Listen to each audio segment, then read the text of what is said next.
Salut les filles. Salut. Bonjour. Alors, ça va ou ça va pas? Aujourd'hui, ça va pas. Toi, ça va pas? Mais je supporte plus mes collègues. Ah oui, ah bah oui, c'est le sujet. Ça tombe bien. Ouais. C'est justement ce sur Alors, quoi on allait parler. ça me fait un petit peu... c'est un peu nous quand même, ces collègues, non? Tu parles de nous là ou comment ça se Non, passe? nous, vous êtes des collègues. C'est vrai. Vous Ouais, rappelez ça va, la alors. différence. Non, mais tu vas nous la ramener. Tu vas nous la ramener. Pardon. Je vais la ramener un peu. La Non, rappeler. mais en revanche, tu vas nous le rappeler. Ouais. C'est vrai que c'était un concept sympa, on en avait parlé l'année dernière. Bah, le POLEG, c'est une fusion du pote et du collègue. Ouais. Donc finalement, en général, c'est des amis collègues. Donc effectivement, vous êtes plus des POLEG que des collègues. Donc Et, ça va, tu nous donc supportes. ça va. Et d'ailleurs, si on met beaucoup d'affect dans la relation avec les collègues, ça peut également expliquer pourquoi on les supporte plus. Aussi. Oui, trop d'affect ou au contraire trop de frontières. Mm. Il y a rien à partager et du coup le peu où je suis avec eux, parce que quand même depuis 2 ans on est en télétravail, et ben j'ai même plus envie de ces moments-là, même s'ils sont finalement assez rétrécis ces moments-là. Il n'y a qu'une journée ou 2 ou 3 maximum en présentiel et ces journées-là je les supporte même plus. On peut faire la comparaison avec le couple aussi, hein. C'est un peu pareil. Le confinement parfois ça a rapproché ou au contraire ça a cassé aussi, hein. Ouais, Il y a eu les deux, hein. Il n'y a pas eu beaucoup de choses Intermédiaire. intermédiaires, Ouais. je trouve, hein. Ça a soit réactivé beaucoup de liens, mais là on commence à dévier un peu. Oui. Parce qu'en fait, il y a énormément de choses à dire. Mais Ouais. finalement, cette phrase, comment est-ce qu'on peut l'expliquer? Comment est-ce qu'on peut la définir? Ouais. Je ne supporte plus Je mes ne collègues, supporte hein. plus mes collègues. Souvent on dit ça en balançant son téléphone, hein. Il y a un geste ou un souffle aussi. Ouais. C'est intéressant de ramener aussi au geste et au corps, hein. Notre corps parle plus que nous d'ailleurs, et quand on dit ou on le pense, je supporte plus mes collègues, je vais arriver, je vais poser mon sac à main ou mon téléphone. Mais déjà, peut-être Je vais fermer la fenêtre en arrivant.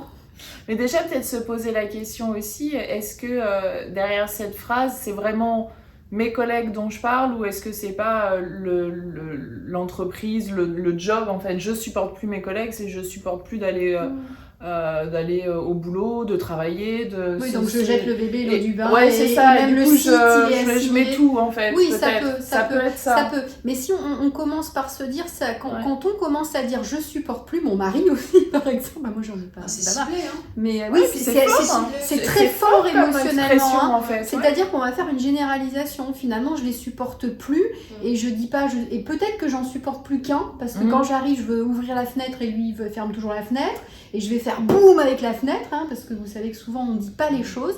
On n'arrive pas toujours à exploser, on implose et souvent c'est la fenêtre qui s'en prend. Donc ça peut être intéressant aussi de dire que quand on a une émotion comme ça, on a une tendance à généraliser. Je supporte plus mes collègues, finalement on n'est pas dans la finesse de dire hier à 14h il s'est passé ça, hein, je supporte plus rien. C'est un peu pareil avec la vie affective. Et du coup, par rapport à ce que tu dis, l'idée ce serait de peut-être se poser la question en fait, c'est quoi exactement que je supporte Oui, plus? c'est une excellente Et question. est-ce que c'est pas juste justement un conflit, comme tu disais, par rapport à la fenêtre ou n'importe quoi d'autre, ou est-ce que c'est plus large que ça? Oui, ça peut être intéressant. D'ailleurs, Stéphanie, quand t'en parles, t'as une voix plus calme. Oui, ça pouvait être intéressant de se dire que quand on dit je supporte plus, d'ailleurs j'ai une voix comme ça, généralement je vais pas dire je supporte plus. Donc je supporte plus, généralement je supporte plus rien.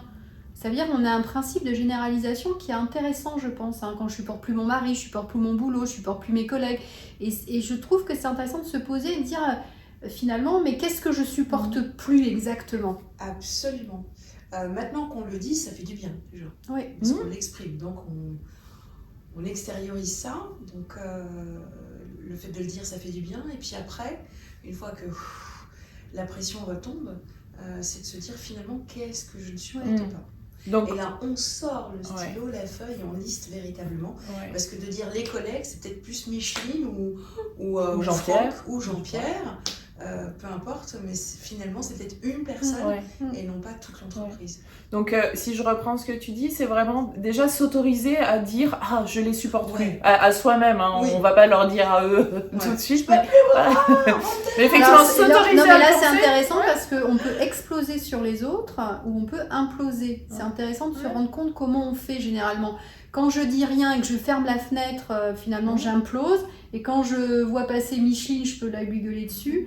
Mais ça peut être intéressant aussi de se dire comment on s'y prend. Donc déjà, se le dire. Et puis après, effectivement, comme tu disais, essayer d'analyser un petit peu plus. C'est qui, c'est quoi, c'est quand. C'est à quel moment je les supporte plus, à quel... C'est ça. Parce que ça permet aussi de se dire, finalement, c'est pas non plus tout le monde, toute l'entreprise. Et puis... Et alors, la question à se poser à ce moment-là, c'est peut-être, qu'est-ce que j'aime bien aussi partager avec mes collègues ? Pour l'instant, au début, ça va être difficile de dire qu'est-ce que j'aime bien, parce que oui, ça peut être intéressant, mais on va vite revenir sur le qu'est-ce que j'aime pas. Hein. Donc, et ce que je disais, c'est que le fait déjà de ne plus être dans cette vision holistique de je ne supporte plus les collègues et de cibler une personne, ça peut aussi se dire en fait c'est une personne. Comme ça tu t'en prends à cette personne. C'est une vision positive de dire finalement c'est pas toute l'équipe, c'est juste une personne. Et puis le lendemain je vais bouder si j'ai envie de bouder. Je vais m'exprimer si j'ai envie de m'exprimer auprès de la personne. Oui, et puis tu vois, ça réduit ce champ-là en fait, où c'est tout le monde qui m'ennuie et je supporte plus personne. Finalement, je vais me dire, mais qu'est-ce que je ne supporte plus ? Et peut-être le contextualiser aussi. C'est une question qu'on... Alors on a le qui, c'est toujours intéressant, mais aussi le contexte. À quel moment ? C'est peut-être le matin où vous supportez plus. Et du coup, ça va vous donner... un axe de négociation ou d'évitement d'ailleurs, peu importe, mais au moins vous allez pouvoir avoir un champ qui va être plus focalisé. Et effectivement, par rapport à ce qu'on disait, c'est vrai que quand on dit je supporte plus, et tu parlais de généralisation, du coup c'est dur à porter et c'est surtout c'est pas possible de résoudre, en fait c'est trop pesant, alors que quand on commence à décortiquer un petit peu, là on se dit ok je peux peut-être agir, je peux peut-être faire quelque chose, il y a le chat, je peux peut-être effectivement échanger avec telle ou telle personne. Je vous jure. Et puis comme on est quand même dans la santé au travail, n'oublions pas les filles quand même que quand un problème occupe tout le champ, il n'y a plus de place pour le reste. C'est-à-dire qu'après je suis en mode rumination, agitation. Je peux même en faire une maladie, je peux somatiser, je peux ne plus dormir la nuit parce que je ne supporte plus mes collègues. Et nous, on est là aussi pour vous partager ça. C'est-à-dire que vous savez que le corps exprime quand vous avez des troubles du sommeil, quand vous avez des troubles alimentaires, quand vous avez des trucs comme ça. Mais ça peut être intéressant de se dire, mais parce que vous avez votre attention qui est focalisée sur vos collègues. Et donc, vous pouvez même avoir des allergies quand vous allez au travail, etc. Donc ça, c'est le prisme endogène, c'est-à-dire les conséquences, les symptômes de je ne supporte plus parce que je vais tellement somatiser. Alors, il y a ça, effectivement, et pour compléter, il y a également la qualité du travail qui en prend un coup. Oui, sur les conséquences.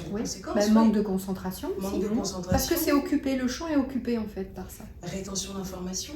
Oui, parce qu'en fait, on parle de supporter ou pas supporter ses collègues, c'est fort aussi. Et on peut avoir un travail d'équipe à faire et quelque part, plus ou moins inconsciemment, je peux ne pas avoir envie de donner telle information ou de mal la donner ou pas. Si je suis pas à l'aise avec mes collègues, ça peut... Et n'oubliez pas les filles que quand on n'est pas détendu, on n'est pas intelligent. Aussi, c'est vrai.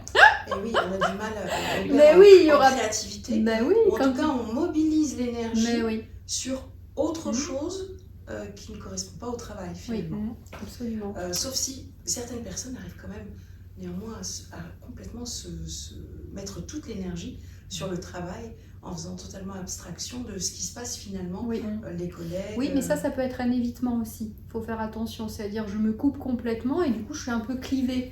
Je ne fais plus rien non plus avec. Donc c'est intéressant d'avoir aussi ça peut être une stratégie intéressante ou une stratégie d'évitement. Donc ce qui peut être intéressant aussi, c'est de se dire, mais finalement, je supporte plus mes collègues, qu'est-ce qui se joue chez moi ? Qu'est-ce qui fait que je supporte plus ? Parce que souvent on met le projecteur sur l'autre, on vous l'a souvent dit.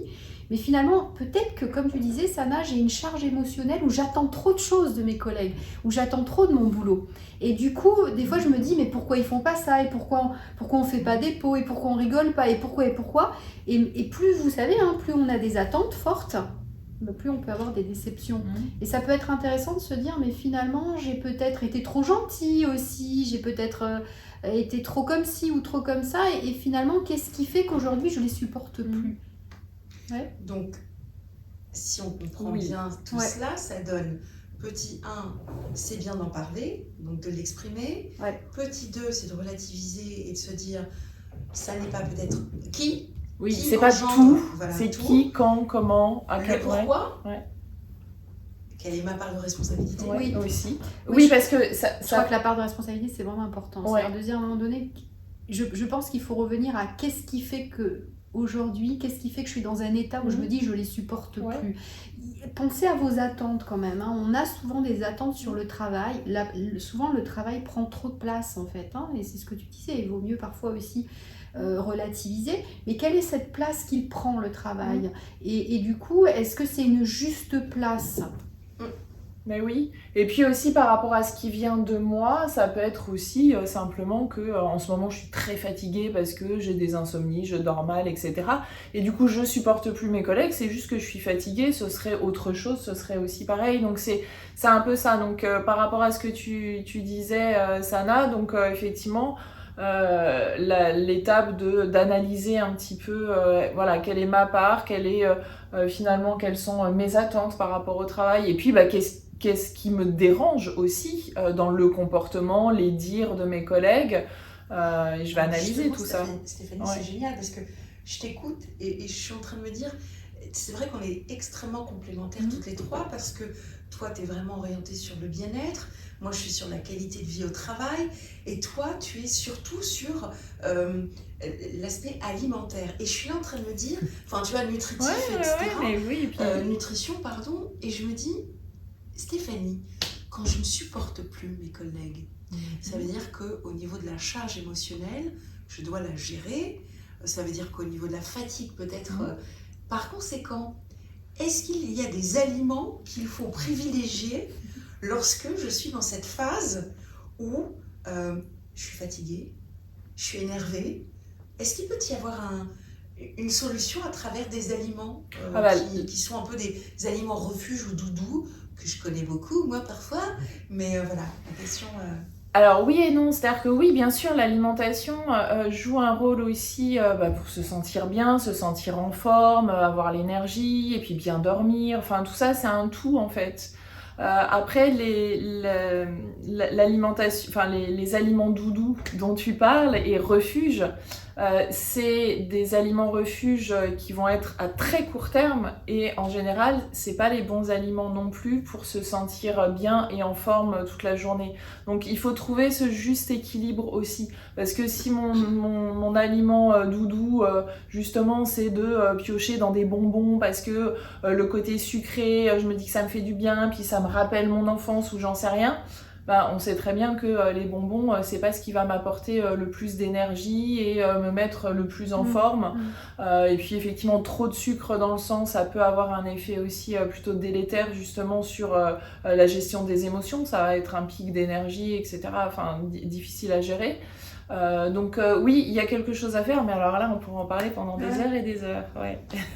C'est l'occasion d'aller visiter dans ces cas-là ton site. Tout à fait. Et demander des conseils quand on est dans une phase comme ça. Oui. Et puis on peut retrouver des aliments doudous qui sont bons pour l'énergie et bons pour la santé, il y en a plein. Ouais. Alors, je rebondis également, Martine, sur ce que tu disais tout à l'heure. C'est quand même délicat aujourd'hui, on fait du télétravail, et de se dire, je vois mes collègues qu'une fois par semaine, et en fait, rien que ça, je les supporte pas. Qu'est-ce que je dois faire? Mais justement, je pense qu'il y a un vrai lien. Je pense que quand on les voyait, on va dire avant 2020, hein, tous les jours, bah, c'était un mode automatique. En fait, on ne se rendait pas compte, on pensait que c'était un réflexe, tous les jours on les voyait. Et là, bah, on les voit à d'autres moments et on les voit moins. Et tout ce qui a pu se jouer avant, bah, finalement, là, on se dit oh là là, et puis on se rend compte que le télétravail, on est aussi efficace, voire mieux. Donc, quel est l'intérêt d'y aller? Il y a les transports, il y a la surcharge. Donc, et alors, justement, par rapport au télétravail et au fait que aujourd'hui, beaucoup d'entreprises fonctionnent un petit peu en mode hybride avec moitié du temps en télétravail, moitié du temps en présentiel. Moi, j'entends beaucoup les salariés que j'accompagne en formation, des personnes qui disent que c'est tellement calme chez eux, ils sont tranquilles, ils sont pas sollicités. Quand ils retournent sur site et qu'il y a des collègues qui passent, qui leur posent des questions, qui sont là, qui regardent, mais simplement même passer dans le champ de vision, ça les heurte vraiment, et ça, physiquement presque. Et effectivement, il y a ça aussi dans Je supporte plus mes collègues, c'est cette perte d'habitude, simplement de travailler ensemble. Oui, puis même la bise, on fait plus la bise, oui, les déjeuners ensemble. Ouais. Et c'est vrai que passer de tout seul dans son salon à un open space, ça peut être compliqué, effectivement. Donc, par rapport à ça, une astuce toute simple. Alors, ça solutionne pas tout, mais ça permet simplement de mieux vivre les choses. C'est de se mettre en condition. Et ça, c'est super important. C'est-à-dire se mettre en condition quand je sais que je viens sur site, juste avant de rentrer sur mon lieu de travail, avant de rentrer sur site, ou quand je suis dans les transports, ou juste avant, je me dis, ok, aujourd'hui je suis sur site, il y a des collègues qui vont passer, il y a des gens qui vont me poser des questions, c'est normal. Il y a certaines personnes qui vont me solliciter pour aller prendre un café, ça va m'interrompre, alors que quand je suis chez moi, je gère un petit peu différemment. Tu veux dire et en fait, conditionner. Faut se conditionner mentalement à ce que cette journée en présentiel sur site, c'est pas la même qu'à la maison. Et en fait, accueillir ces sollicitations, ces perturbations qui sont des perturbations normales en fait, et se dire ok, elles vont arriver. Ça prend pas longtemps, ça a l'air un petit peu basique, mais si on le fait pas, quand la perturbation arrive, on se dit on peut même visualiser, on va les visualiser, on peut faire une expérience. Et quand il y a le collègue qui passe, on dit je savais qu'il allait passer, c'est maintenant. Et on l'accueille un petit peu différemment en fait. Et pareil en télétravail, se dire aujourd'hui je vais être plus au calme, c'est un petit peu la même chose. Ça pourrait être une piste intéressante sur même l'aspect sensoriel, j'entends, je vois, etc. Alors moi j'ai une deuxième piste par rapport à ça et qui va rebondir aussi, c'est quand on dit je supporte plus mes collègues, ça peut être aussi intéressant de dire tiens, finalement, peut-être que je me laisse un peu trop envahir aussi dans mon territoire. C'est un peu d'actualité. Donc ça peut être intéressant aussi, mais dans ma vie pro, et c'est les mêmes processus dans la vie perso, c'est finalement comment je peux poser et tenir mes limites aussi. Je suis pas obligée, je peux me mettre un casque aussi, la première heure où j'arrive, m'écouter de la musique, faire un déjeuner tout seul parce que j'ai envie, c'est pas parce que je suis en présentiel que c'est tous ensemble et tous machin, et avoir des moments collectifs plus choisis. Donc moi, je vais vous inviter aussi à prendre cette occasion de « je supporte plus mes collègues » pour aussi se dire « mais tiens, c'est quoi mes limites ?» Parce que si vous ne les posez pas, l'autre occupe le champ là aussi. Ils vont venir vous déranger, ils savent qu'on peut venir te déranger parce que tu es gentil, parce que machin, parce que tu vas dire oui, etc. Donc peut-être ça peut être l'occasion de dire « tiens, je repose mes limites » et je repose mes limites au niveau du travail aussi. Et j'apprends à dire non du coup, puisque tu disais ne pas trop dire oui. Ouais. Ça me rappelle un peu la version des notions de gestion du temps et des priorités. En fait, d'avoir à apprendre à respecter et à faire respecter son périmètre, son territoire. Alors si la cause ou la source est on m'embête constamment et je ne sais pas comment faire, il y a l'une des astuces aussi, c'est de solliciter un collègue en lui demandant s'il peut vous prêter son bureau.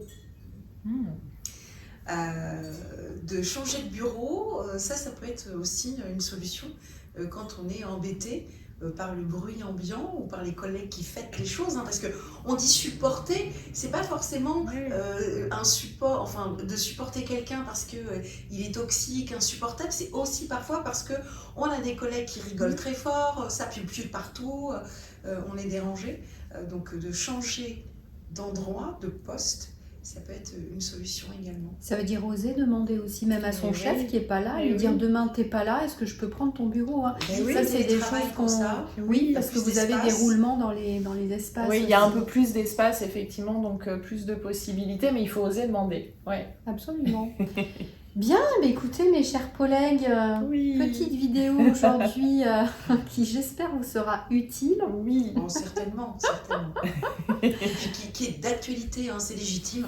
C'est des cycles. Il y a des fois où tout se passe bien, puis il y a des fois où effectivement, pour différentes raisons, on ne supporte plus. Mais c'est aussi, attention, peut-être juste une expression comme ça. Je ne les supporte plus. Mais ça ne peut pas dire que c'est profond. Oui, et puis vous savez qu'à chaque fois qu'on a des soucis, ça nous permet de nous re-questionner sur nous-mêmes aussi. Donc et ça, c'est plutôt utile. Utile, c'est vrai. Eh bien, on va vous dire à très bientôt. À très bientôt. Et n'oubliez pas, On like. Ça faisait longtemps. Ça faisait longtemps. À bientôt. À bientôt. Au revoir. Prenez soin de vous.